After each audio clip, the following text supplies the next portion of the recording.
अस्सलाम वालेकुम वरहमतुल्लाहि वबरकातुहू to all dear group members of pure discussion group. आज हम इस्तकबाल करते हैं मोहतरमा अफ़ाफ़ मैम का, और मौजूए गुफ्तगू ये है कि आज वो कुछ सवाल जवाब करना चाहते हैं मुझ नाचीज़ अमीर फैसल से। तो आएँ Afaf ma'am and all dear group members of pure discussion group, welcome, खुश आमदीद। जी अस्सलाम वालेकुम अमीर फैसल साहब, वेलकम। आप मुझे ये बताइए कि आप एक ज़माने से यहाँ जो है व्हाट्सएप की दुनिया पे एक ये ग्रुप चला रहे हैं और बहुत मुस्तैदी से आप ये जो काम कर रहे हैं इसने बहुत से लोगों को एक्टिव रखा हुआ है इस ग्रुप में भी और इसके अलावा भी यूट्यूब की दुनिया में भी। आपका बहुत ज़्यादा जो है लोगों के अंदर बैठना और उनके अंदर इस तरह तमाम जितने फ़िरके हैं इस्लाम के अंदर, उनके अंदर आप अब तक बेशुमार लोगों के साथ आप बातचीत कर हटे हैं, जितना मेरे इल्म में है। और इससे आपको एक इल्म के अलावा उन फ़िरक़ों के अंदर मौजूद जितने उनके तालीमात हैं, उनके अलावा एक उन लोगों के साथ, उनके रवैयों के साथ जो ताल्लुक़ है, वो एक एक्स्ट्रा इंसान के अंदर सलाहियत या वो रवैयों के साथ मिल के देखने में एक एक्स्ट्रा इल्म हासिल हो जाता है उन चीज़ों का कि उन लोग उस मख़सूस रवैये कैसे हैं उस फ़िरके के लोगों के। तो ये बड़ा एक जो इल्म की दुनिया है, जो हर तरफ से इंसान एक स्पंज की मानित उसके अंदर उस चीज़ को अपने अंदर समो रहा होता है। तो अब आप मुझे इस तनाज़ुर में बताएं, क्योंकि आपका एक्सपीरियंस इतना वसी है लोगों का भी और फ़िरक़ों का भी और मज़ाहिब का भी, और आपने अभी चंद कुछ बरसा पहले इस्लाम कबूल किया है या आपके जहाँ तक मेरे इल्म में आया है। आप मुझे बताइए कि आपने किस हद तक इस्लाम की तालीमात को किस तरह आपने देखा, और इन तमाम फ़िरक़ों के बारे में जो आप देख रहे हैं, आपने कौन-सी, अगर आपको पूछा जाए कि इस्लाम की तालीमात जो आपने देखी, पढ़ी, सुनी, समझी और जो लोगों को देखा, उसके थ्रू से आप इस्लाम को बेहतरीन तौर पे डिफ़ाइन करें, तो आप कैसे करना चाहेंगे?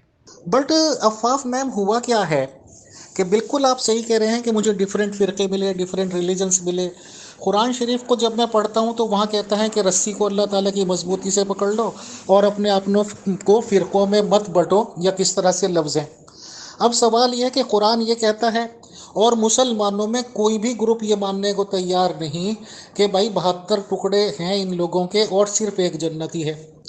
इनकी सारी तवानाइयाँ, सारी एनर्जी एक दूसरे को काफिर कहने में सर्फ होती है, और इनके लड़ाई झगड़े ही ख़त्म नहीं होते। शिया का सुन्नी से, देवबंदियों का बरेलवी से, फिर अहले हदीसों से। अब अहले हदीस कहते हैं जी हम तो कुरान और हदीस की बात करते हैं। चलो भाई, बहुत अच्छी बात है कि बात करते हैं। यजीद पे बात करो, सवाल करो तो उनके तन बदन में आग लग जाती है। यजीद को अलैहिस्सलाम कहते हुए थकते नहीं। तो भाई फिर ये कह दो कि यजीद के सामने जो लोग थे जिनसे लड़ाई झगड़े हुए हैं वो गलत थे। अच्छा, ये भी कहने को तैयार नहीं। अब सवाल आता है बुत परस्ती का। अफ़ाफ़ मैम, हम ये सोचकर और समझकर मुसलमान हुए क्योंकि हम बुत परस्ती के खिलाफ थे, और हुजूर मोहम्मद सल्लल्लाहु अलैहि वसल्लम जी के रिगार्डिंग ये क्लियर पता चला कि वो भाई बुत शिकन थे, बुत परस्ती के खिलाफ थे। मुसलमान आमतौर से बताते हैं तौहीद तौहीद तौहीद, लेकिन अब जो हम हिंदुओं में देखते थे शिवलिंग की पूजा, काला सा पत्थर होता है, पेड़ के नीचे लगा के बैठ जाते हैं, मंदिरों में लगा के बैठ जाते हैं, उसको चूमते हैं, चाटते हैं, दूध वगैरह पानी वगैरह बहाते हैं। वही सेम टू सेम, वही सेम टू सेम मैं माजरत के साथ कहना चाहता हूँ, हुजूर मोहम्मद सल्लल्लाहु अलैहि वसल्लम ने अपने लोगों को लाके पकड़ा दिया और ये कह दिया लो जी ये जन्नत से आया है। आज वही पत्थर खाने काबे में लगा हुआ है। लोग बाग दौड़ते हैं, कटते मरते हैं भीड़ की वजह से, और गिरते पड़ते भी हैं, एक दूसरे के ऊपर रौंदते हुए चले जाते हैं। काहे के लिए? कि उस पत्थर का किसी तरह बोसा दे दें, उस पर हाथ लगाने का मौका मिल जाए, उसको चूमने चाटने का मौका मिल जाए। तो ये बुत परस्ती नहीं है तो क्या है? अब आप इसी का एक और मिसाल ले लीजिए। पता नहीं लाखों लाखों रुपए खर्च करके लोग हज पे जाएंगे, हज करेंगे जी। वहाँ पे एक इम्पॉर्टेंट फरीज़ा ये भी है कि आजकल तो पहले छोटे छोटे थे, आज इन्होंने बड़े बड़े पिलर्स टाइप बना लिए हैं। अब वो काहे के बने हुए हैं, रेत गारा बजरी सीमेंट वगैरह, पिलर खंबे बना दिए जी। अब उस पर जूते चप्पल पता नहीं क्या क्या मारेंगे। भाई क्या हो गया, क्यों मार रहे हो इन्हें पत्थरों को? अजी शैतान अलैहिस्सलाम के मुजस्सम है ये, शैतान जहाँ भी होगा उस पर चोट लगेगी। भाई यही काम हिंदू लोग करते हैं। वो अगर मूर्ति सामने रख के कुछ मांग रहे हैं, पूजा कर रहे हैं, तो उनका भी पूछेंगे, आप वो यही ताबील देंगे कि हम तो इनको वसीला बना रहे हैं, इनके ज़रिए से खुदा से मांग रहे हैं। तो वही काम आप लोग कर रहे हैं। तो जो बुत परस्ती, तो हमें टोटल, मैं सच्ची बात बताऊं अफवाह में, कि मैं फेडअप हूँ इन सब चीज़ों से, कि अगर बुत परस्ती हिंदुओं में है, मासी से छुटकारा नहीं मिलता, तो मज़हब इस्लाम में भी आकर छुटकारा नहीं मिला। अब रही बात डिफरेंट फ़िरक़ास की, जो भी फ़िरक़े देखे हैं मुझे तो कोई भी समझ में नहीं आया। बल्कि सच्ची बात यह है कि जितना मैं इन लोगों से पूछता हूँ, बातचीत करता हूँ, एक वर्ड के अलावा मुझे ज़्यादा बोलने बेकार हो जाएगा, कि फेडअप के अलावा आदमी कुछ नहीं हो सकता। Fed up fed up fed up. Thank you. जी, और एक अहम सवाल जो है वो ये भी है कि इस्लाम और मुसलमानों को आप क्या समझते हैं? क्या किस तरह देखते हैं? क्या इस्लाम और मुसलमान अलग-अलग हैं, या तालीम के एतबार से भी, अफ़ाल और अमाल के एतबार से, हर एतबार से? क्योंकि क्या आप उनको एक ही प्लेटफ़ॉर्म पे देखते हैं या अलग-अलग देखते हैं? क्योंकि अमूमन दुनिया में ये आपको जो है मुस्लिम वर्ल्ड में ये आपको बड़ा कॉमन मिलता है रवैया, कि बात ये की जाती है कि इस्लाम तो ये कहता है लेकिन मुसलमान नहीं मानते। तो ये सदियों से जो एक ही मकूला हम सुनते चले आ रहे हैं, इसमें किस हद तक सच्चाई है? आपको क्या लगता है, क्या वाक़ई ही इस्लाम जो है मुसलमान इस्लाम को नहीं मानते, या इस्लाम मुसलमानों को नहीं समझ पाया? आप क्या इस दोनों इस चीज़ के बारे में आपका क्या नज़रिया है? अफ़ाफ मैम, जब मुसलमानों की दुनिया भर की बुराइयां सामने आती हैं, और उल्मा लोग या सीनियर लोग जो महफिल में बैठे हुए होते हैं, उन्हें साफ लगता है कि मुसलमानों को डिफेंड नहीं किया जा सकता, तो वो यही कहते हैं एकदम, अजी मज़हब इस्लाम और चीज़ है, और ये मुसलमान जो कुछ करते हैं ये बिल्कुल डिफरेंट चीज़ है। यानी कि गोया बिल्कुल आप सही कह रहे हैं कि इस्लाम और दर्शाने की कोशिश करते हैं, और मुसलमानों को कुछ और बताते हैं। बट सच्ची बात यह है कि हम भी सोचते थे भाई ऐसा हो सकता है, मुमकिन है, बट प्रैक्टिकली गहराई में जाने के बाद, गहराइयों में बिल्कुल तहकीकात करने के बाद साफ लगता है कि इस्लाम भी वही है और मुसलमान भी वही हैं। अब आप एक मिसाल ले लीजिए अफाफ मैम, कि तरह तरह की किताबों में जैसे बहुत सारे फ़िरक़े जात बने हुए हैं, देवबंदी बरेलवी पता नहीं कौन कौन से हैं। अगर आप इनका लिटरेचर पढ़ लें, तो आई एम सॉरी टू से, मतलब घर में माँ बहन बेटियां सबकी होती हैं, आप लिटरेचर इन लोगों को पढ़ नहीं सकते ज़ोर की आवाज़ में। खुदा न खास्ता अकलाम बाजी, और चले ये तो हम ज़रा महज़ब तरीक़े में कहते हैं, औरतों के मामले में तरह तरह की बदतमीज़ियाँ खुराफात, लड़कों के बारे में ताल्लुकात, गधों के बारे में 10 तरह की बातें, और इस तरह की मतलब गलीज चीज़ें लिखी हुई होती हैं कि सोच के और पढ़ के ही कराहियत महसूस होती है। ये बात बिल्कुल सच्ची है कि आज की तारीख में कोई भी फ़िरक़ा, जो इम्पोर्टेंट फ़िरक़े हैं, वो ऐसा नहीं बचा होगा कि जिनके लोगों से मैं प्रैक्टिकली भी मिलता हूँ ग्रुप के अलावा। उन लोगों से मुलाकात होती है, बातचीत होती है, और जब मैं उनसे ये सवाल करता हूँ, तो अब जाहिर सी बात है कि पर्सनल में जब बैठे हैं तो ज़्यादा बातें ओपन कर देते हैं। तो उन्होंने कहा कि जी ऐसा है कि अगर आप ग़लाज़त आपको ये नज़र आ रही है, तो जो औरतों के बारे में चीज़ें, वो तो कुरान शरीफ से बुनियाद है ना। ये एक मुझे बरेलवी मसलक के मेंबर ने कहा था। मैंने कहा भाई क्या, कि और उसमें कुछ और लफ्ज़ नहीं आ सकता था? फिर आप ये बात भी सोचें, जो कुरान शरीफ में ये लिखा हुआ है कि औरतें खेतियाँ हैं मर्दों की, और आप चाहे जहाँ से दाखिल हो जाओ। अब इसकी तावील ज़रूर करेंगे मुसलमान, नहीं जी उस जगह से जाना है, इस जगह से जाना है, बट एक अजीब व गरीब सी फीलिंग, और ख़ास तौर से गैर मुस्लिम्स के लिए तो होती है ना, कि भाई आपकी खेती है और चाहे जहाँ से दाखिल हो जाओ। तो इसका मतलब लौंडेबाजी वाले, माफ़ कीजिएगा, अपने तरीके से लेंगे, अलग तरीके से अपने तरीके से लेंगे। अब उसी के बाद अपना फूल बूंटे उस पर लगते चले गए, और वो मामलात लगते चले गए। आज ये मुसलमान जो गाली गलौच देने पे आ जाते हैं जब इनके पास जवाब नहीं होते, और जो भी आज इनकी वो है, औकात या हैसियत है पूरी दुनिया में, कि इनको कोई पूछने वाला नहीं है, साइंस के मामले में जो, और ये जो चीज़ें होती हैं कि इन्वेंशंस होती हैं उसके मामले में ये ज़ीरो हैं। इन्हें तो बस यही पता है कि काफिर काफिर, ये भी काफिर, तू भी काफिर। और गैर मुस्लिम लोग, यहूदी लोग, क्रिश्चियंस लोग कहाँ से कहाँ तक पहुँच गए, क्या क्या उन्होंने इन्वेंशंस कर ली, सैयारों पे वो पहुँच गए, खला में वो पहुँच गए, हर जगह उनकी हुकूमत है, और ये लोग काफिर काफिर करे रहते हैं। और इस्लाम को भी देखो तो यही है कि जहाँ पाओ कत्ल कर दो। और जो तारीख बताते हैं जिन पे ये मरने मिटने को तैयार होते हैं, खलीफा लोग जब बने हैं, तो जो शुरू के 3 खलीफा लोग थे उनके ही टाइम में दुनिया भर की जंगो जदाल हुए हैं, मुल्कों पे कब्जे हुए हैं, उनको लौंडिया बनाया गया औरतों को। तो जाहिर सी बात है कि आज पूरी दुनिया का रिएक्शन जो है वो इन्हें नहीं आज दाम दे रहे, और इनकी हालत बुरी है। तो मैं तो यही कहूँगा कि दोनों चीज़ें एक ही हैं। शुक्रिया। अब अगला सवाल ये है मेरा कि आप जो एक बरसों से एक ग्रुप की शक्ल में ये मुख्तलिफ फ़िरक़ों के जो दंगल यहाँ पे जो उनके जो दलाइल होते हैं, किस के जो दंगल हैं वो आपके ग्रुप में लड़े जाते हैं, और आपने इतने बरसों में बहुत से फ़िरक़ों को जांचा, परखा, समझा। और आप मुझे इसकी रूह से बताएं कि क्या आपने ज़ाहिर जमात अहमदिया की फ़िरका भी आपके प्लेटफॉर्म पे मौजूद है, जिसको नज़र जो कि बहुत से फ़िरके, ये बहुत बड़ा एक डिफरेंस मैं देखती हूँ, क्योंकि हर जगह पे किसी भी दूसरे ग्रुप में ऐसा नहीं होता। वहाँ पे मिल बैठना एक जगह पे, एक प्लेटफॉर्म पे इतना आसान नहीं होता। जिस तरह एक घाट पे शेर और बिल्ली एक साथ पानी नहीं पीती ना, पी सकते, तो इस तरह वो वाला मामला है हमारे यहाँ। लेकिन आपके ने एक ही घाट पे दोनों को इकट्ठा कर रखा है, ये बहुत बड़ा कमाल है।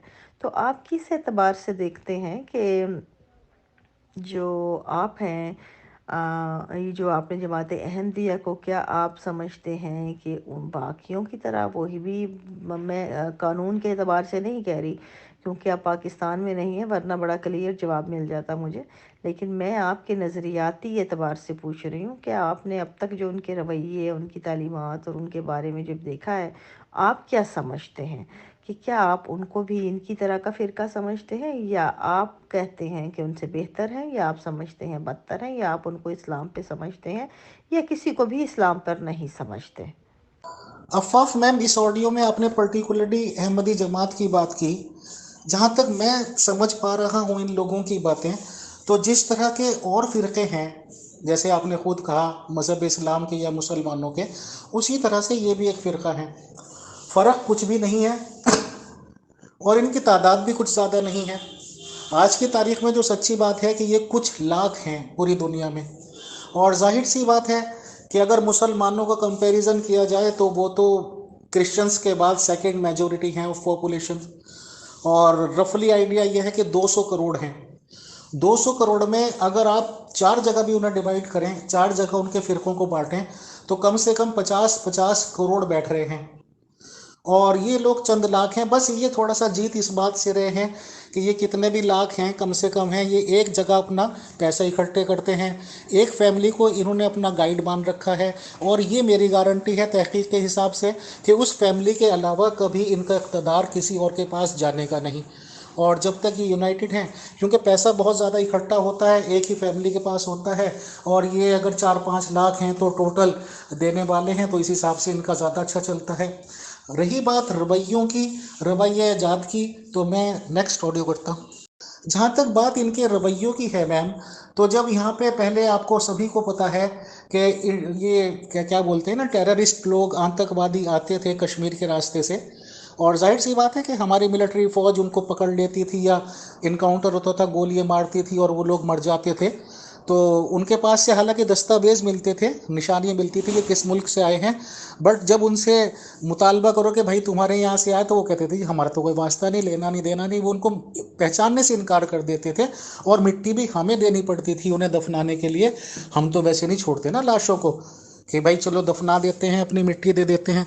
तो मैं ये सोचता था, मैं इसलिए जिक्र कर रहा हूँ, हालांकि वो यहाँ पे आप सोचेंगे मैं क्यों जिक्र कर रहा हूँ, कि मैं ये सोचता था कि चलो ये तो ड्राई माइंड के लोग हैं, कम पढ़े लिखे हैं या जाहिल हैं, इन्हें जन्नत की चाबी दे दी गई कि जाओ भाई तुम जाके धमाका कर दो, अपने आप भी मिट जाओ, दूसरों को 150 को लेके मिट जाओ और तुम्हें जन्नत मिलेगी। बट मैं ये सोचता था कि चलो पढ़े लिखे लोग तो ऐसी चीज़ों में इन्वॉल्व हो ही नहीं सकते। बट मेरा ये तस्वुर उस वक्त टूटा जब यहाँ हमारी पार्लियामेंट पे अटैक हुआ था, और उन अटैकर्स में एक आदमी बहुत पढ़ा लिखा था, मतलब शायद इंजीनियर था और काफ़ी वेल क्वालिफाइड था, उसका वास्ता मतलब भी कश्मीर से ही था। ये अलग बात है कि उसको कानून के ज़रिए से यहाँ फिर फांसी दी गई है, और उसकी फांसी की सज़ा हमारे प्रेसिडेंट साहब ने भी नहीं माफ़ की थी। तो मुझे लगा यार पढ़े लिखे लोग भी शामिल हो जाते हैं। अब बात रही अहमदी जमात के रवैये की। उसके बाद ये सभी लोग जानते हैं कि ग्रुप को बंद कराने की पूरी कोशिश की गई थी। अब मेरे सामने दो रास्ते थे, या तो मैं ग्रुप बंद कर दूं, या फिर मैं ये कह दूं भाई मैं ग्रुप बंद नहीं करता, जो कुछ होता हो कर लो भाई। क्योंकि उसमें भी जाहिर सी बात है एक पढ़ा लिखा आदमी शामिल था। मुझे हैरत हो रही थी कि इस आदमी ने सोचा ही कुछ नहीं, अपना आगा पीछा कानून नहीं समझा, कुछ नहीं समझा। तो जाहिर सी बात है कि मेरे दिमाग ने जो काम किया मैंने वो किया। मैंने कहा चलो, तो थोड़ा सा क्या है वो कि आंधी मगरूर दरख्तों को पटक जाएगी, सिर्फ वही शाख बचेगी जो लचक जाएगी। तो मैंने सोचा, मैंने कहा इस टाइम झुकते हैं, बंद करते हैं। और एक पॉलिसी होती है कि एहसास बड़तरी में मुब्तला कर देना, तो वो वाला काम किया। तो मुश्किल से मेरे ख्याल से 24 घंटे या 12 घंटे भी नहीं गुजरे थे, वो खुल खुल के आईने की तरह सामने आने लगे लोग, जो लोग उनके दरे पर्दा थे। फिर जब सब चीज़ें पकड़ी गई, हमने ऑडियोज भी ले ली, रिकॉर्ड भी कर लिया, और अब तो रिकॉर्ड एक एक सांस का कर रखा है हमने सब लोगों का। तो वो जब सब चीज़ें हो गई, फिर हमने उनसे बात की जो फ्रंट पे थे। तो उन्होंने माना हाँ जी ये लोग शामिल थे और मैं मुझे मिसगाइड किया गया था। वो भी हमारे पास रिकॉर्ड है सब कुछ। तो वो वाला भी बहुत बड़ा इंसिडेंट था। उनसे मेरी एक बार बातचीत हुई थी, एक बार मीटिंग हुई थी। तो उन्होंने कहा कि भाई आप इसमें शामिल हो जाइए अहमदी जमात में। तो मैंने, अब आदमी दूसरे के यहाँ मेहमान गया है तो क्या कहेगा। मैंने कहा जी हाँ, हम तो फैमिली के साथ ही करेंगे सब बातचीत, फैमिली से बातचीत चल रही है, और अभी थोड़ा सा उनके सवालात हैं वो पूरे हो जाएं, और जब हो जाएगा तो कर देंगे। तो उन्होंने छूटते एक ऐसा लफ्ज़ कह दिया तो मुझे अजीब सा लगा। नहीं, फैमिली को छोड़िए आप, अगर आप नहीं मानते हैं तो उनका दीन उनके साथ, आपका दीन आपके साथ, आप अपना ज्वाइन कर लीजिए। तो ये भी अजीब व गरीब सी, भाई जिनके साथ आदमी जिंदगी गुजार रहा, जहाँ से सब कुछ है, कैसे एक सेकंड में छोड़ के भाई तुम्हारी बातें मान लो। तो वो भी अजीब लगी। और जब उसके बाद ये ग्रुप पे इस तरह की बातचीत हुई तो फिर तो काफ़ी कुछ सवालात दिमाग में पैदा हो गए। तो रवैये तो ये हैं जो कि कम से कम मुझे ज़ाती तौर पे तो पसंद नहीं है। और वैसे ये बात है कि जो भी अहमदीस में, जेंट्स में, लेडीज़ में मेरे बहुत सारे लोगों से दोस्ताना और रेस्पेक्टफुल ताल्लुकात हैं, माशाल्लाह वो हमेशा रहेंगे। वो लोग अपने दिल की बातें कर लेते हैं, हम अपने दिल की बातें। शुक्रिया, थैंक यू। जी, अब मैं आखिर में आपसे ये पर्टिकुलर इस सेशन के लिए मैं एक आखिरी सवाल करूँगी आपसे। इसका आप ज़रा तफसीली जवाब दे दीजिए। इसमें मैं ख़ुद भी बहुत इंटरेस्टेड हूँ, गो कि मैं जितना मेरा इल्म है उसके वो मैं साइड पे रख के मुकम्मल तौर पे मैं आपका जो इल्म है उसको देखना चाह रही हूँ। ताकि उन आप जिस ज़मीन पर बैठे हैं बराह रास्त आपका ताल्लुक़ उस कल्चर से है, जो जिसमें ये तमाम चीज़ें मौजूद हैं। इसलिए आपकी ज़ुबान से सुनना मैं बेहतर समझूंगी इस चीज़ को, कि हम यहाँ पे इस ग्रुप में मुझे गाहे बगाहे जो हैं इस तरह के तंज और इस तरह की जो हतक आमेज़ जो कमेंट्स सुनने को मिलते हैं आर्य समाज को लेके, उन पे जो एक नियोग का जो कानून है उनका रहा है। और उसके अलावा ये भी सुना जाता है जो तंज़ियत कमेंट्स में, कि वहाँ पे बेवकान भी थी जिनको जो नियोग के कानून के अंडर आती थी, उनसे भी करवाए जाते थे।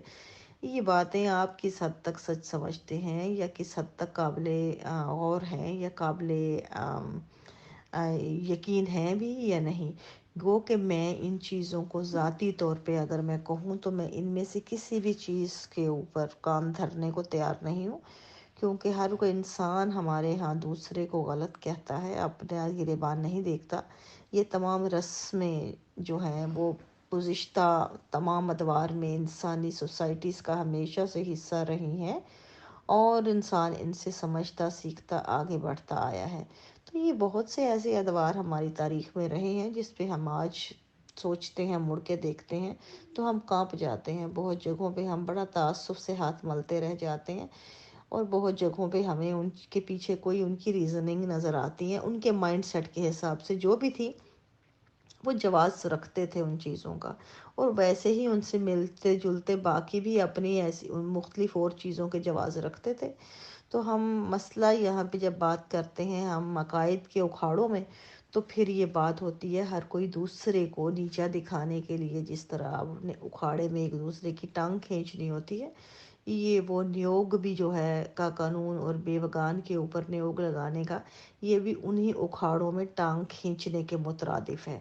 तो आप इसको किस नज़र से देखते हैं? अगर आप ज़रा इसको थोड़ा सा तफसील से अच्छी तरह खुल के वजाहत से बयान कर दीजिए, ताकि बहुत से सुनने वाले जो इस ग्रुप में गाहे बगाहे जिनको ये जो होता रहता है इतराज़ात उठते हैं, वो कान खोल के सुन लें कि ये मामलात किस हद तक दुरुस्त हैं और किस हद तक नहीं। और उसके बाद हम फिर बात करेंगे। आप पहले ये आखिरी सवाल का जवाब तफसील से दे दीजिए, और तो ये मेरा आखिरी सवाल होगा। Thank you. जी अफ़ाफ मैम, इस टोटल ऑडियो में आपके सवालात रिगार्डिंग नियोग या फिर बेवाओं के नियोग के रिगार्डिंग है। बिल्कुल। जब आर्या का कॉन्सेप्ट ये है तो आर्या लोग इसके लिए जवाबदेह हैं। बहरहाल अब ये तो अलग बात है कि अमीर फैसल मुसलमान हो गया है, बट मुझे मालूमात तो है। असल में आप माशाल्लाह काफ़ी, आपकी वास्ट फील्ड है, काफ़ी तरफ की आपकी नॉलेज और है कि ये पुराने ज़माने की बातें हैं, सदियों पहले की मान लीजिए आप, या हज़ारों साल की। पहली बात तो ये है कि जो मर्द हजरात होते थे वो बहुत ही पावरफुल स्ट्रांग होते थे, मेजोरिटी। उनकी ग़िज़ाएँ बहुत अच्छी होती थी, और ऐसा कोई भी हज़ारों लाखों में कोई मिलता होगा जो खुदा नखास्ता इस तरह का बीमार हो कि औलाद पैदा ना कर सके। अब सवाल ये है अफ़वाह मैम कि मियाँ बीवी का रिश्ता कायम हुआ, मियाँ बीवी बने, और ये बात तय होने लगी कि उसके औलाद नहीं होगी। तो अपने तरीके से बड़े बड़े आचार्य ऋषि वेद हुए हैं यहाँ पे, हिंदुस्तान की तारीख भरी पड़ी है। उन लोगों ने चेकअप किया और पाया ये कि मर्द में ही कमी है। औरत बिल्कुल ठीक है, औरत कंसीव भी कर सकती है, औरत माँ भी बन सकती है। फिर इसका जो भी इलाज वगैरह था वो किया गया, और जब उन्होंने ये देख लिया कि बिल्कुल ही वो अनफिट है, या ये कि अब उसकी डेथ भी हो गई, चलिए आप डेथ ना माने, हस्बैंड ही को मान लें। और जाहिर सी बात है कि आप खुद देख लें, पहली बात तो डिफरेंट कम्युनिटीज़ में ये कॉन्सेप्ट भी है कि अगर लड़की हुई तो उनके मुंह उतर जाते हैं, और लड़के के इंतज़ार में बहुत से लोग तो 8-8 5-5 6-6 लड़कियाँ पैदा कर लेते हैं कि भाई लड़का हो जाए। तो लड़के को इतना कीमती समझते हैं सभी लोग। तो चलिए, अब उनका कॉन्सेप्ट ये है कि भाई ख़ानदान को वारिस चाहिए, ये चाहिए, वो चाहिए, और ऊपर से उनके पास तो ना बेटी हुई ना बेटा। अब उस टाइम कोई और साधन तो था नहीं, कोई और, ये जैसे आजकल तो बहुत आसानी हो गई है, किसी भी तरह से कंसीव कर लो मशीन के द्वारा, या जो जो भी प्रोसीजर्स हैं। बहरहाल पहले इसके अलावा कोई भी सिस्टम नहीं था कि आदमी फिजिकली ही मिले, जेंट्स और लेडीज। अब सवाल ये है कि हम ये देख लेते हैं कि दूसरों के यहाँ क्या क्या मौके फराम हैं, या आज के जो ये ज़्यादातर एतराज़ करने वाले हैं मुसलमान लोग, इनके पास क्या क्या मेथड हैं कि अगर इनके यहाँ औलाद ना हो तो ये क्या क्या करते हैं। मुझे वीडियो वगैरह दिखाने की ज़रूरत नहीं है। माफ़ी के साथ मैं कहता हूँ, मैं बहुत रेस्पेक्ट करता हूँ, और ख़ुसूसी तौर से लेडीज़ की, कि लेडीज़ इस वजह से कि उनके शोहर क्या हाल करेंगे उनका, या वो ताने और जलने कटने सुन सुन के क्या हाल होंगी, तो वो मज़ारों पे शुरू में तो जाती हैं दुआ वगैरह कराने के लिए, फिर वहाँ वो अलग अलग बातें करती हैं, सिफारिशें करती हैं कि जी बच्चा हो जाए, फिर वो मिसगाइड करते हैं, या ये कि उन्हें अय्याशों पे उकसा लेते हैं, और मरता क्या नहीं करता, वो ये समझ के कि और कोई रास्ता नहीं है, या तो घर टूटेगा, घर बर्बाद होगा, शोहर से भी जाएंगी, ससुराल से भी जाएंगी, तो वो गलत कामों के लिए तैयार हो जाती हैं। और अगर ऐसे में प्रेगनेंसी कंसीव कर भी ली, बच्चा पैदा कर भी लिया, तो उन्हें खुद नहीं पता होगा कि अगर 2-4 से मिले तो किसका है किसका नहीं है। तो ये वाला सिस्टम सही है, या वो वाला सिस्टम सही है कि सब लोगों की नॉलेज में, ससुराल की नॉलेज में, और अगर कोई नाकारा शोहर भी था तो उसकी भी नॉलेज में बाकायदा ख़ानदान के किसी आदमी से एक टेम्पररी निकाह कह लीजिए, उस हिसाब से जैसे मुसलमानों में मुताबिक कह देते हैं, तो उस हिसाब से भाई वो सबके सामने गवाहों को बुला के एक आग जला के अग्नि को साक्षी मान के एक ताल्लुकात कायम करवा रहे हैं, तो इसमें किसी को प्रॉब्लम क्या है। कम से कम उन्हें पता तो है कि भाई बाप ये है, लोगों के सामने, गवाहों के सामने अगर जो चीज़ की गई वो अय्याशी कभी नहीं हो सकती। और उनके पास अगर कोई रास्ता नहीं था फिजिकल मिलने का, था, और ऐसा वाकया सिर्फ एक आधा जो रिकॉर्डेड चीज़ है वो माता कुंती जी की है। अब माता कुंती जी के बारे में यहाँ थोड़ा सा बता दिया तो इतना तूफान बदतमीजी पैदा किया इन लोगों ने, ये हो गया, वो हो गया, ये हो गया। अरे भाई, तुम्हारे यहाँ के जो कॉन्सेप्ट हैं उन्हें अया कर दो, तुम्हारे यहाँ क्या क्या बकवासात लिखी हुई हैं वो बता दो। अब मैं बाकी टाइम आपका बेवाओं के नियोग पे चला लेता हूँ, अफाफ में काफ़ी वक्त भी हो गया। भाई बेवा कौन होगी? बेवा उसे मानेंगे जिनका शोहर का इंतकाल हो गया। अब मज़हब इस्लाम वाले क्योंकि एतराज़ात करते हैं, और मिर्ज़ा ग़ुलाम अहमद क़ादियानी साहब ने भी काफ़ी कमेंट्स किए हैं, और जाहिर सी बात है कि उनकी तालीम रिगार्डिंग वेद्स, रिगार्डिंग आर्यास, मेरे हिसाब से, मैं माजरत चाहता हूँ जिन किसी को बुरा लगे, कि ज़ीरो है। उन्होंने लेडीज़ के बारे में बाकायदा नज़म लिखी, वो बहुत ही इंसल्टिंग लगती है। और जाहिर सी बात है कि हमारी माँ बहनें, तो जाहिर सी बात है कि उसी उससे हैं, तो हमें भी ऐसा लगता है जैसे हमारी माँ बहनों को कहा जा रहा है। भाई कोई केस तो बता दो, किसने करवाया, किससे करवाया, कहाँ हुआ, कैसे नहीं हुआ, झूठ सच बोल के। बहरहाल इस तरह के कमेंट्स जिसने भी किए हैं, चाहे वो नबूवत के दावेदार हैं, चाहे मुजद्दियत के दावेदार हैं, चाहे काम इंसान के दावेदार हैं, वो जाने, उनका काम जाने, उनका खुदा जाने, हम इससे ज़्यादा कुछ नहीं कह सकते। कुछ चीज़ों वेद के बारे में मैं अभी पढ़नी शुरू की है उनकी किताबों में। आत्मा रूह के बारे में लिखा है कि आसमान से वो ओस की तरह गिरती है, ये होता है, वो होता है। मुझे दिखा दीजिए कौन से ऑथेंटिक वेद से संस्कृत वाला वो वर्जन दिखा दीजिए, उसका ट्रांसलेशन दिखा दीजिए, क्योंकि ट्रांसलेशन में बहुत ज़्यादा गड़बड़े की गई हैं, आप साबित कर दीजिए। अरे आत्मा ही को तो मेन चीज़ मानते हैं आर्या लोग। आत्मा ही को तो मानते हैं कि एक शरीर से निकली दूसरे शरीर में प्रवेश करना ही करना है। तो यहीं से आत्मा निकल रही, यहीं दूसरे शरीर में जा रही, वो कहाँ से हमने कह दिया आसमान से आ रहे। रही बात बेवाओं की शादी के रिगार्डिंग, तो बेवाओं की शादियों को तो हमने ही प्रमोट किया, आर्य लोगों ने ही सबसे ज़्यादा प्रमोट किया कि बेवाओं के बेवाई नहीं रहना देने चाहिए, बल्कि बेवाओं की जितनी जल्दी हो शादियां कर देनी चाहिए। अब थोड़ा सा मैं कंपैरिजन कर लेते हैं मैम। अभी आजकल हमारे यहाँ वीडियो चल रही है एक, कि बेवा, मैं माजरत के साथ कहता हूँ, मुझे खुद बुरा लग रहा है मुसलमान बीइंग अ मुस्लिम ऐसी बातें करते हुए, बट जब कंपैरिजन होता है, बातचीत होती है, तो मुझे कर देनी चाहिए। हजरत, क्या नाम था उनका, खदीजा जी, नहीं सॉरी, हजरत आमना अलैहिस्सलातु वस्सलाम, जो कि हुजूर मोहम्मद सल्लल्लाहु अलैहि वसल्लम की माँ हैं, तो उनके रिगार्डिंग लिख रखा है। अब इनसे मुसलमानों से पूछो तो जवाब तो ये भी नहीं दे रहे। जब हम इनसे पूछते हैं कि रसूल मोहम्मद सल्लल्लाहु अलैहि वसल्लम के वालिद मोहतरम का इंतकाल कब हुआ है, और रसूल मोहम्मद सल्लल्लाहु अलैहि वसल्लम की पैदाइश कब हुई, तो ये इनमें से अब तक तो किसी ने जवाब दिया नहीं मुझे ऑथेंटिक। तो ये बता दें कि भाई कब हुआ कब नहीं हुआ। बहरहाल वीडियो में ये जानकारी दी जा रही है कि वो खुदा न खास्ता सीमेंस या नुतफे की औलाद थे ही नहीं। उनके फादर की डेथ तो 2 साल से भी ज़्यादा का अरसा गुजर चुका था जब हो गई थी, और रसूल इस्लाम साहब बाद में दुनिया में तशरीफ़ लाए। तो अगर मैं एतराज़ करने वाला या मेडिकली भी पूछ लूँ कि भाई आखिर फिर ये मेडिकली कैसे प्रूव करोगे कि आप ये उनके फादर हैं, कुछ हैं। अब इन लोगों ने जवाब नहीं दिया, जवाब देते हैं तो ग्रुप में पता चल जाएगा क्या जवाब देंगे। बहरहाल उस वीडियो के हिसाब से अब तक तो ये जाहिर है कि बायोलॉजिकल फादर उनके कोई और बन रहे हैं, और अगर उनकी फादर की 2 साल पहले हो गई थी तो भाई खुदा बेहतर जाने, और ये लोग जवाबदा हैं मुसलमान लोग के क्या मामला था। तो इसका मतलब यह है कि खुदा न खास्ता जैसे आप नियोग करते हैं, तो कोई ऐसी सिस्टम हुआ था फिर। अब सवाल ये पैदा होता है कि हुजूर सल्लल्लाहु अलैहि वसल्लम का डीएनए क्या था।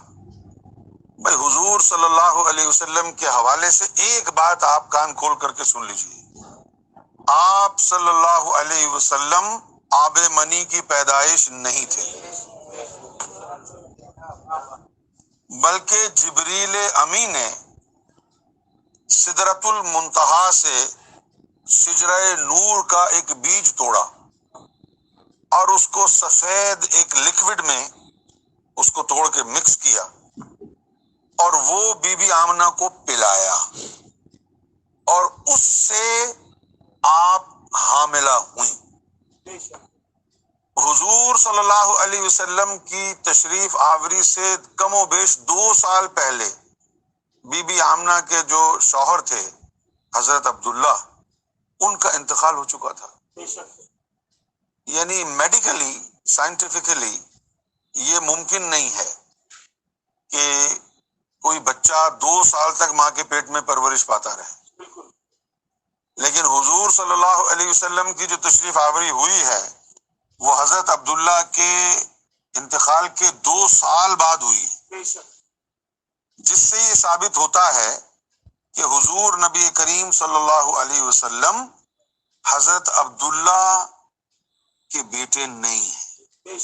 ये तो ये लोग कैसे कह रहे हैं, मुसलमान लोगों का ही ये वीडियो है, मुसलमान ही इस वीडियो में बोल रहे हैं, मुसलमानों के पास ही हवाले होंगे कि 2 साल पहले उनका इंतकाल हो गया था।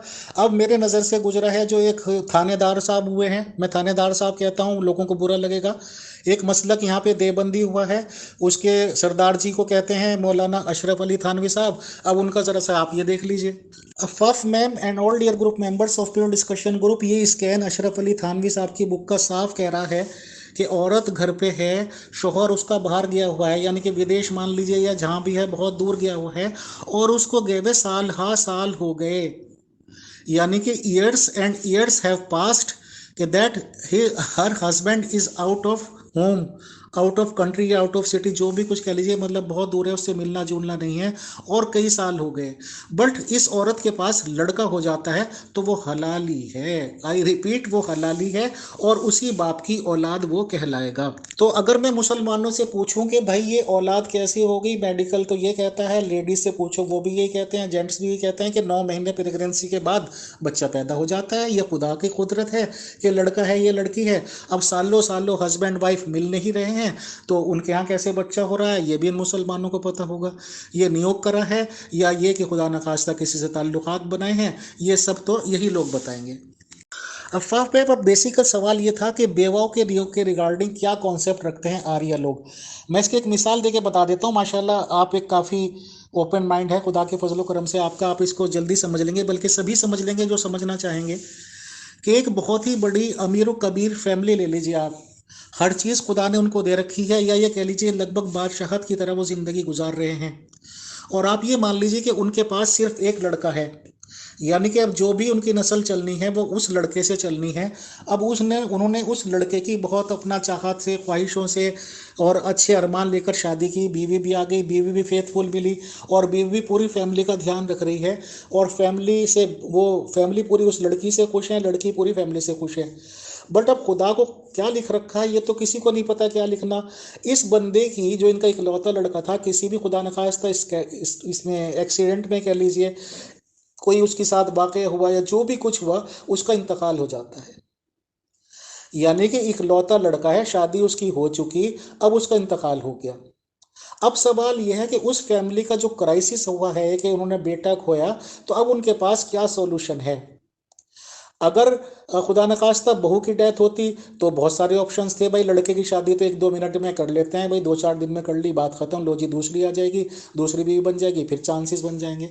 बट वो तो लड़का ही चला गया, तो अब वो क्या करें। हम लोग तो ये कहते हैं कि भाई जो भी बेवा बनी है उसके आप शादी करवा दो। अब औरत की मर्जी चलती है। अब आर्य कुछ बताएंगे तो एतराज कर देंगे। अब क्या अहमदीस से यहाँ पूछा जा सकता है 23 साल की लड़की से, जो 86 साल के खलीफा साहब, शायद तीसरे वाले खलीफा जी थे या क्या थे, कि वो बीमार थे और उनने अपनी बीमारी की वजह से निकाह किया था, चलो भाई किया, 23 साल की डॉक्टर लड़की तैयार होगी तो हमें कोई एतराज़ करने का वो नहीं बनता, भाई उसकी मर्जी थी, दोनों राजी थे, निकाह हो गया, बात ख़त्म। अब सवाल यह है कि भाई आप लोगों के यहाँ बेवाओं का कॉन्सेप्ट क्या है। रसूल इस्लाम साहब ने अगर ये सुन लिया था, रिवायतों में मौजूद है, मुझे गालियाँ दे लें बट रिवायतों में लिखा हुआ है कि उनके किसी कज़न ने आयशा जी के ये कहा था कि अगर बेवा हो गई आयशा जी तो मैं इनसे निकाह कर लूँगा। तो क्या गलत कह दिया था उसने, भाई बेवा होने की बाद की बात की थी ना, ये बात कानों में पड़ गई थी रसूल इस्लाम साहब के। अब उन्होंने आसमान की तरफ देखा था तो आसमान से आयत आ गई थी कि जी अब जितनी भी बीवी हैं वो दोबारा निकाह नहीं कर सकती रसूल साहब की। तो माशाल्लाह 11 बीवियों को बेवाएं बना के छोड़ के गए थे, तो उनके तो आगे न पीछे नहीं, ना शादी कर सकते थे ना कुछ कर सकते थे। अब एक बेवा हो गई आर्याओं के यहाँ, हस्बैंड की उसकी डेथ हो गई, अब उसके पास सारे ऑप्शंस खुले हुए हैं, वो चाहे रिश्ता अच्छा सा देखे। और ऐसे रिश्ते ऐसे हुए हैं आर्य लोगों में, बहुत सारी मिसालें हैं कि उन्होंने उस बहू को अपनी बेटी मानकर अच्छा सा लड़का देखकर रुखसत भी किया है, शादी भी की है।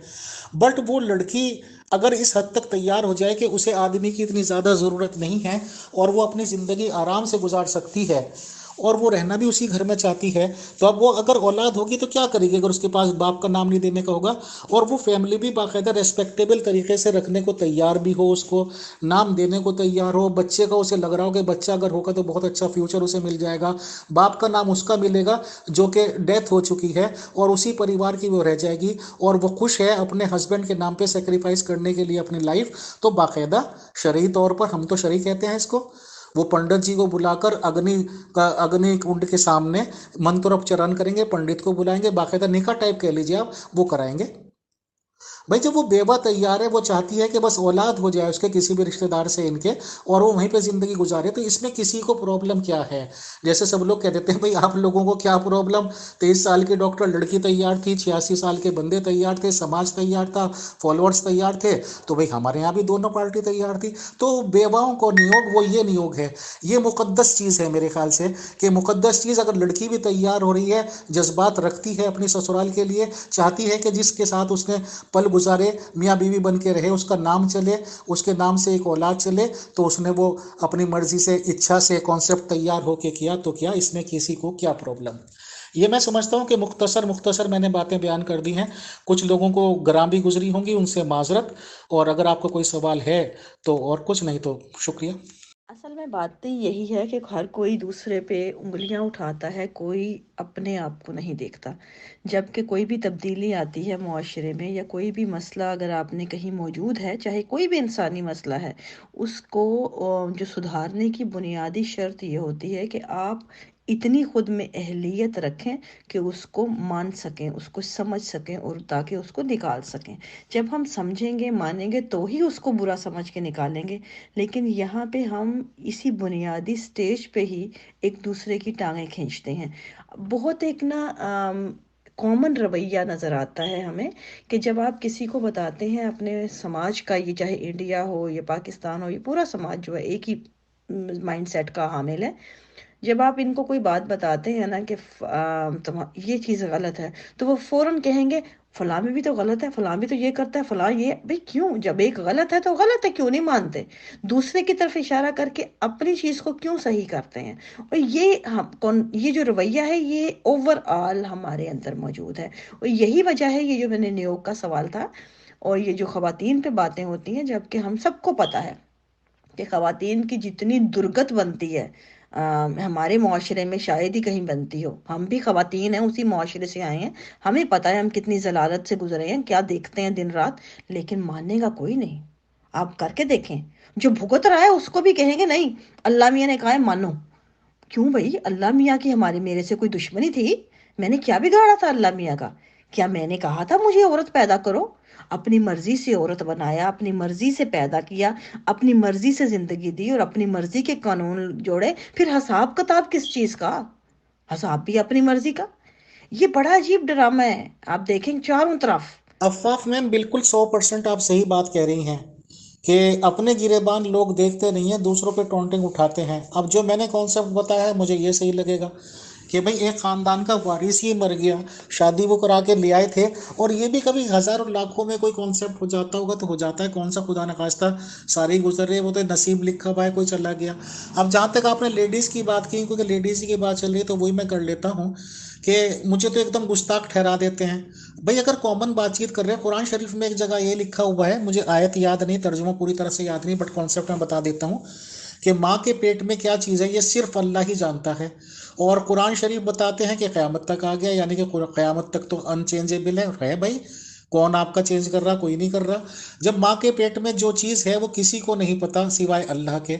और आजकल आप देख लें, आप ले जाएं प्रेग्नेंट लेडी को, वहाँ पे जो ये अल्ट्रासाउंड मशीन होती है, मैंने खुद देखा वहाँ पे लाइवली, आप भी देख लें कि क्या क्या है उसके। बिल्कुल शुरुआत से बनने से, सीमेंस जाने से लेके आप पूरी मूवी तैयार कर सकते हैं, आजकल सारे जराए मौजूद हैं। तो भाई फिर अल्लाह के अलावा इतने लोगों को कैसे पता चल रहा? बट अगर नॉर्मल न्यूट्रल डिबेट्स करी जाएंगी, या मामलात किए जाएंगे, डिस्कस किए जाएंगे, जिसमें मेरे हिसाब से तो कोई हर्ज नहीं है, तो गालियाँ, तलवारें, तोपें चल जाएंगी और कुछ भी नहीं होगा। तो ये वाला कॉन्सेप्ट है, और ये सब जानते हैं, मुसलमान भी जानते हैं, ये लोग फेस करते हैं, इन्हें मालूम होता है कि इनकी औलादें ज़्यादातर इनकी नहीं हैं, इन्हें अपनी कमियों का पता होता है। इन लोगों की दीवारें यहाँ हिंदुस्तान से ज़्यादा लिखी पटी हुई हैं, मर्दाना कमज़ोरी, मर्दाना कमज़ोरी, और ये लोग ज़्यादा शिकार हैं इसके। और फिर भी ये 70 हुरों की कामना करते हैं, 70 हुरे चाहते हैं। तो ये अपनी एक ही बीवी को यहाँ झेल लें, तो मेरे ख्याल से बहुत हो जाएगा और अपने गिरबानों में झांक लें। तो मैं समझता हूँ इससे ज़्यादा कुछ कहने सुनने की ज़रूरत नहीं। आपका कोई सवाल रहता है तो आप कह लीजिए, कुछ कहना चाहती हैं, नहीं तो हम ख़त्म करें। शुक्रिया, बहुत शुक्रिया आपका। आप अल्ट्रासाउंड लेडी की बात कर रहे हैं, वो भी पुराना हो गया है। इसी का हवाला अगला ये भी है। अब तो ऐसा हो रहा है वेस्ट में कि आप देखेंगे वेस्ट में लोग बाकायदा हर कपल जो है उसका एक लड़का एक लड़की होती है। क्यों? क्या मुमकिनात है कि आपने एक लड़का और लड़की लेनी है? हमारे यहाँ तो 10-10 लड़कियाँ पैदा की जाती हैं एक लड़के के लिए। यहाँ पे जो है एग्जैक्ट जो है 2 ही बच्चे हैं और 2 एक लड़का एक लड़की। क्यों? क्योंकि आपने बाकायदा जो लेना है आप बता सकते हैं मेडिकल अपने जो डॉक्टर्स को कि आपको क्या चाहिए, और वो फिर उसी तरह आपका अमल करते हैं। क्योंकि मर्द का जो स्पर्म है वो वाई जिस जो बच्चे के लिए है, फिर वो एक बाकायदा जिस तरह स्पर्म की छाननियाँ बनी हुई हैं माइक्रो लेवल की, वो बाकायदा उनकी छांटियाँ करके वही जो है नुत्फ़ा वो आगे मैच करवाती हैं एग से, जिसकी वजह से अगर लड़का है या लड़की है जो चाहिए, ताकि कोई गलती ना हो कहीं पे। ये मौजूद है तहकीक, ये रिसर्च और ये जो पूरी जो मेडिकल साइंस में आपके पास अवेलेबिलिटी है। अगर आप चाहते हैं लड़का लेना, पैसे खर्च कीजिए, आपको लड़का मिल जाएगा। लड़की चाहिए, जिनकी औलाद नहीं है उनको वो तो लड़की लड़का कोई भी करें, आइए, आपका पैसा खर्च कीजिए, आपको वही मिलेगा। तो यहाँ पे कहाँ गया वो अल्लाह का हिसाब की, जो अल्लाह को पता है। यहाँ तो सबको पता है भाई, जिसने जो लेना है अपनी मर्जी से ले रहा है। अब तो मार्केट लगी है भाई। मैंने आपसे 4 सवाल कर लिए थे, वो मेरे मेजर सवाल वही थे जहन में। उसके बाद बाकी तो सब सरा उसके साथ बात से चल रहा है। अगर आप मज़ीद उस पर डिस्कशन जारी रखना चाह रहे हैं उसी मौजू के ऊपर, तो बहुत अच्छी बात है, क्योंकि ये बात क्लियर होनी बहुत अहम है, बहुत ज़रूरी है। ये कोई ऐसी बातें नहीं है कि उन्हीं हिंदुओं में ही हुई थी। हर अदवार जितने भी पुराने हैं उन सब के ही बड़े भयानक जो थे रसूम और रवाज थे उस ज़माने में। ये कोई नई बात नहीं थी कि हम एक को पकड़ के उसकी टांग खींचनी शुरू कर दें। ये वैसे ही बदतमीजी के ज़ुमरे में आता है और एक किस्म से नाला इल्मी के ज़ुमरे में आता है। तो बाकी रही बात दूसरी, आप जारी रखिए अपनी गुफ्तगू। मुझे ज़रूरी तौर पे ये आपसे बात करने के लिए मैं जो थी इंतज़ार कर रही थी, क्योंकि मुझे प्रॉमिस मैंने किया था आपके साथ में मौजूद रहूँगी। मुझे ज़रूरी काम है, मुझे अब जाना पड़ेगा। Thank you very much time देने के लिए। आप अपनी गुफ्तगू जारी रखिए और मुझे इजाज़त दीजिए। Okay, thank you. अफ़वाह में मुझे मालूम है माशाल्लाह आपका काफ़ी बिजी शेड्यूल था आज, लेकिन फिर भी आपने टाइम दिया। और एक बात मुझे याद आ गई, आपने पहले भी जिक्र किया था कि वहाँ पे आपके कंट्रीज़ में ये चीज़ें अवेलेबल हैं अब, कि बाकायदा छँटाई हो सकती है और वही वाला उसका हिस्सा उसमें प्लांट होता है, लड़का या लड़की वाला। तो वही मैं आपको कहना भी भूल गया था कि भाई ये सदियों हज़ारों साल पुरानी बातें थी कि फ़िज़िकल रिलेशनशिप बनानी पड़ती थी। आजकल तो जितनी यहाँ पे भी, चलो हम बैकवर्ड होंगे आपसे, बट इतना तो सब कुछ यहाँ पे भी हो गया। टेस्ट ट्यूब बेबी वगैरह, बाहर के बाहर सीमेंस लेडी के लो, जेंट्स के लो, बाहर के बाहर मिलाओ, उन्हें एक जगह इम्प्लांट करो और वो हो जाओ, तो फिजिकल रिलेशन की ज़रूरत ही नहीं है आज भी मेरे ख्याल से। और मुझे नहीं मालूम ये फैसिलिटीज़ कब से होंगी, उसके बाद से कभी कोई कैसे ऐसा भी हुआ होगा। और लातादाद बच्चे टेस्ट ट्यूब से पैदा हो रहे हैं, किसी आदमी से संपर्क में नहीं आते, किसी आदमी से मिलते नहीं हैं।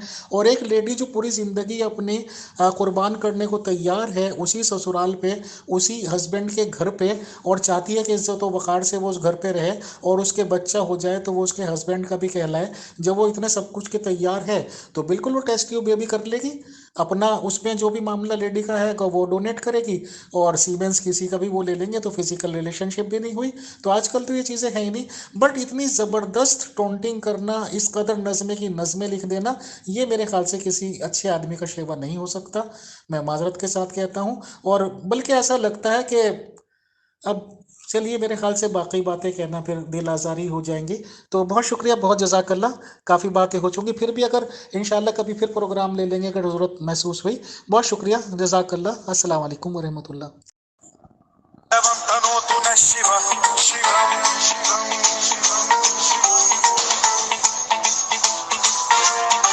जटाकटाह सम्भ्रम भ्रम निलिम्ब निर्झरी विलोल वीचि वल्लरी विराजमान मूर्धनि भगत् भगत् ज्वलल्ललाट पट्ट पावके किशोर चन्द्रशेखरे रति प्रतिक्षणम्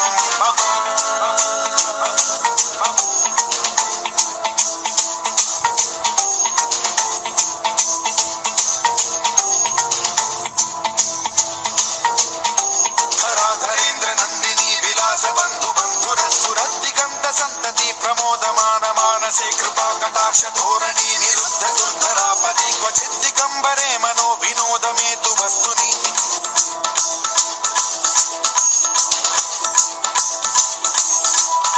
जटाभुजंग पिंगल स्फुरत् स्वर्णामणि प्रभा कदम्ब कुंकुम द्रव प्रलिप्त दिग्वधू मुखे मदांग सिंधुरत् स्फुरद्वगुत्तरीय मेधुरे मनो विनोदमद्भुतं बिभर्ति भूत भर्तरि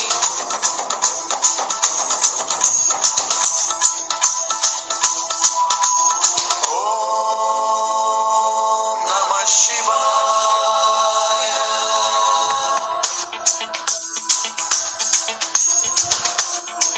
Afaf ma'am and all dear group members of pure discussion group, अस्सलाम वालेकुम।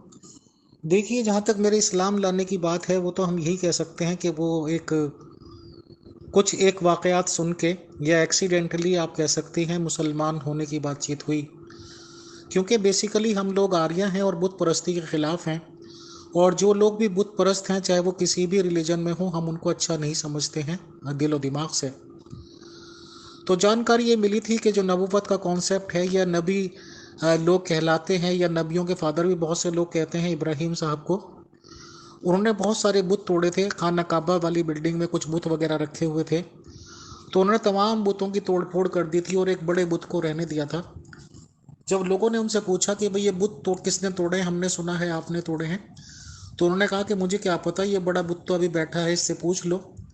मतलब उन्होंने साफ ये जता दिया था प्रैक्टिकल करके, ये लोग ना बता सकते, इनके सामने ही इनको नुकसान पहुंचा दो, कुछ भी कर दो, और ये किसी जोगे होते नहीं हैं।